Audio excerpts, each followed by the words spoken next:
everyone. Welcome to New York Spotlight on Success. Welcome. I am ecstatic, excited, and I'm going to look for another E word, but I'll get that to you later.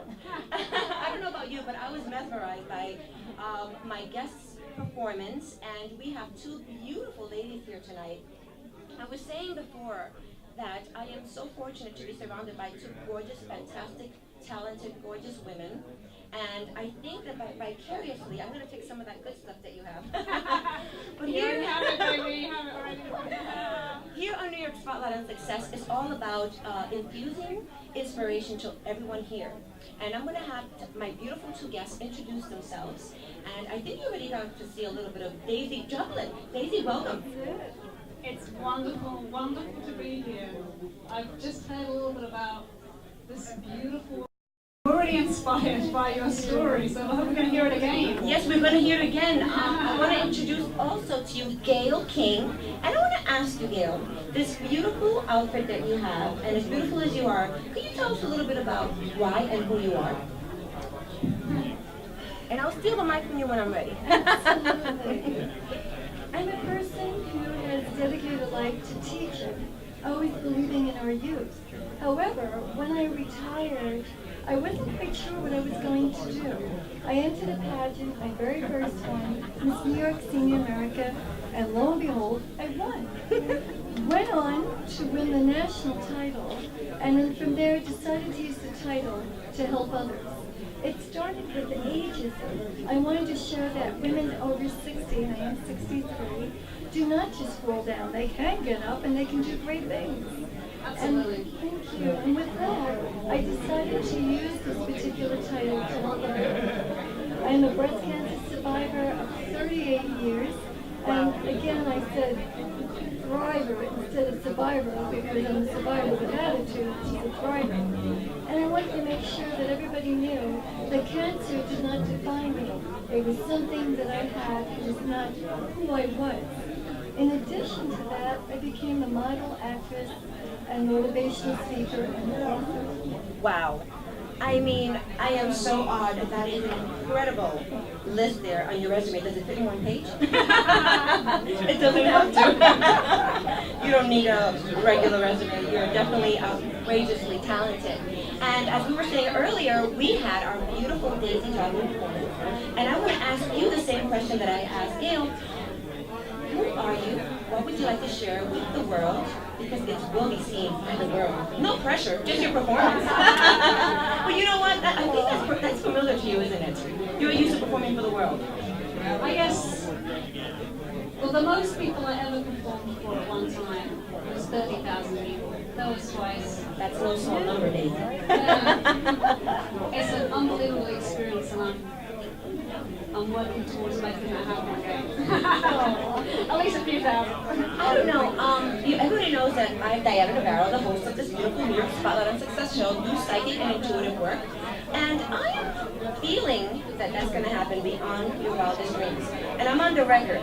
So if I'm wrong, you know, I'll be very embarrassed. But I don't think so. So tell me a little bit about your musical history. If you'd like to share that. Were you always a performer when you were like born? Practically. I started playing the violin when I was 3. Wow. I told you I was psychic, Gail. I'm telling you. Yeah, I had an auntie who I adored, who was a professional violinist. So I was like, Mum, I want to play the violin every day. She first of all gave me a little empty box of tissues with rubber band around it. I was strung away like, Mum, I want a violin, what do you do? Finally, I'm 3, she gets me a violin. At the mere age of 3, how amazing is Probably the that? violin was about the size of my hand, It was big or something. It was a baby violin, like Yeah. you were. I love it. So what infuses, Gail said it very aptly, that we sense your passion. Oh, absolutely. Where does that come from? Not an easy question, I know. We'll take a commercial break. She knows the answer. Commercial break with age, like defining creams and all these things. Exactly, Well, I exactly. tell you, Not that you need that. I'm so impressed with your passion because I have no musicality. At the age of 7, I inherited a violin from my dad. And my music teacher called and said, is there anything else Gail can do? And ended up into ballet. So Right, I can imagine you doing ballet. Yeah. But can you imagine if you would have done that, then we wouldn't have the diversity we have at this table here. That is true. Right? Absolutely. So, you know, where your mission and your vision comes from is God, the universe. But I do really think every single person has a passion. As do I. I think, Gail, that you would probably agree. And if you do agree, why? I think it's very important in order for us to be the best that we can be. And that's what we need to do to help others, is to have this passion. The passion comes from within, but of course it is nurtured by other people whom we admire. Perhaps a teacher means somebody that's very young, or something that you've heard. So I think in your case, David, so yes, it goes back to your background. But let's not deny your talent. Absolutely. Your gift. And the gift is probably... Yes. So, you said you started performing when you were a wee baby, and did you study it officially, and how did that go for you? Because, you know, some people are, it seems to me like you have an innate natural musicology, as you called it. Some people do. So how did you nurture that? How did you become the incredible talent that you are today? No small questions, Gail. No small questions. Yeah, I mean, really it's to do with my family. So a wonderful support system. Amazing support system. I mean, there are incredible music schools where children whose parents maybe don't even exist can have that support system, but yes, to learn the violin, you know, it requires an incredible discipline, but therefore you have to have teachers that make it fun for you. I had a teacher I absolutely adored that always came up with new games for me. So I'm a little kid, you know, but I'm loving playing it because it's fun. And I'm sure Gail's thinking what I'm thinking, because you taught. So you know that angle of it. Absolutely. And I had something really, really lucky for me, and I'm trying to start that in my system where I live. I really love, I mean, I'm loving playing solo now. I do play a lot of solo right now. But my whole childhood, what I loved was collaborating with my friends, playing music with my friends, playing games, you know, creating music, like having fun, improvising, jamming. Like, it was just something I absolutely adored. It's a level of expression, it's a level of performance, it's a level of communication. It is, indeed. You know, Absolutely. on just the most amazing thing. And Beyond language, beyond exactly. Because, you know, I'm a kid. I mean, I went through the whole teenage life every day an excuse of why I didn't want to practice. I can imagine. Who the hell wants to That's practice? typical teenagers. That's Real the age I typical. taught. Quite natural. But my mum was like, hey, you want to practice today? What a pity you're not going on that next music camp in a couple of weeks. And I'll be like, uh-oh. Okay, I'll just do it today. You know, but because I loved these wonderful music camps that I went on every holidays, which included camping in the garden with all my friends, you know, like playing games about how to learn how to sing, how to, you know, write the notes. I mean, everything was done in a really, really great way for kids. And I had the most fantastic childhood playing music with a lot of my friends. How wonderful is that? And now, did you grow up in London? As I know we're in New York City now, but did you grow up in London? I mean, I'm from London. I was born in London. My family moved out. A little bit like I'm living in Westchester now. It's like a little bit outside the train station as well. You know, really on the countryside though. It's very beautiful. But we would go to London for music lessons, you know. So it was like a very close connection with London. And my teacher later on lived in London. I was going to say, where did that accent come from? But Gail, where did you grow up? Were you born in New York? I actually was. I'm on Long Island, Jules. She's from Long Island. From Long Island, taught in Long Island, and then after having won the pageant, traveled across the country. Wow. But I did go to school as well in Costa Rica. Estaba en estudiante de intercambio. I was an exchange student and lived in Costa Rica, met Samantha and Nicaragua, and took that experience. I was the first one to ever fly in my family.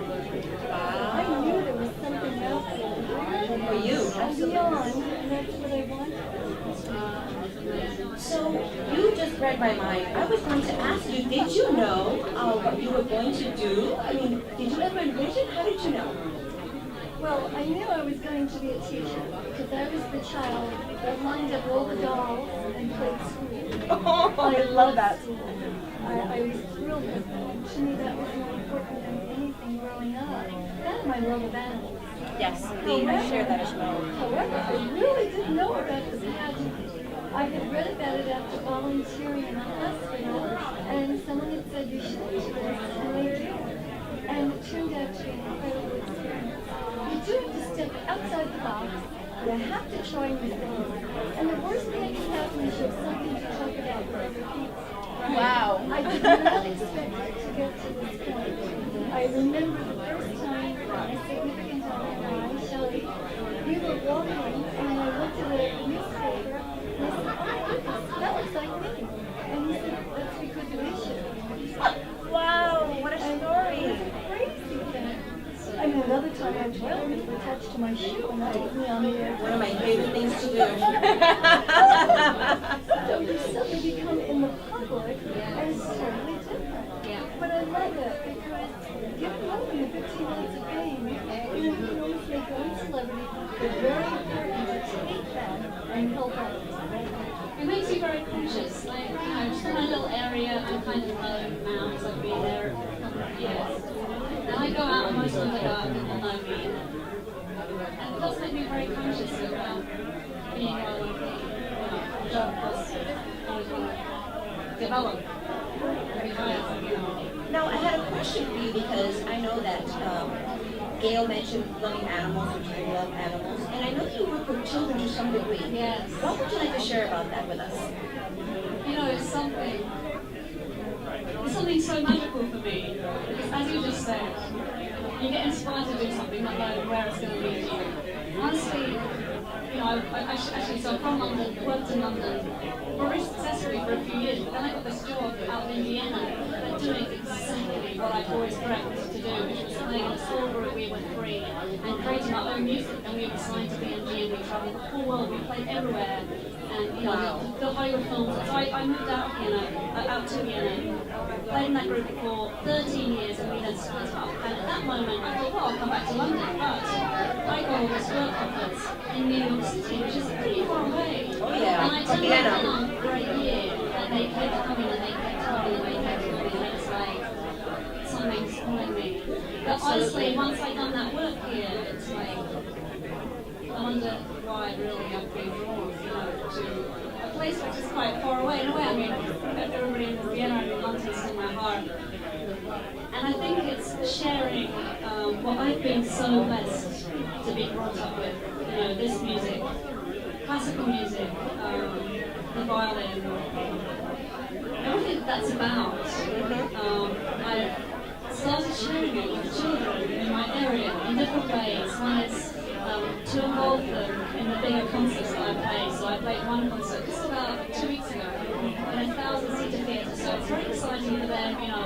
It's incredibly beautiful theatre. It's called the Paramount Theatre in Easter. It's about an hour. Yes, I heard about that. Just north of here. Very gorgeously decorated, amazing sound. You can imagine they play it, it sounds incredible. The lighting stuff is and I have a band, like a kind of rock band. I mean, we play reggae, we make arrangements on classical music, we write our own music, so it's kind of classical world rock. Yes, as we read from your introduction, it's extremely eclectic and beautifully blended. Yeah, so we have this band, so I invite them to collaborate with us, and I have 90 children, choir, and dance. Is that 90? Yeah, Oh my 37 goodness. beginners, string players. So you can imagine these string players, they've been playing for a couple of years, they're quite beginner, but I make a special part for them to play that they can do it very perfectly, and yet they can be part of a whole, and they, I mean, it's so practically touching, so amazing. So you think that you're giving, right? It almost looks like you're giving, but you're getting,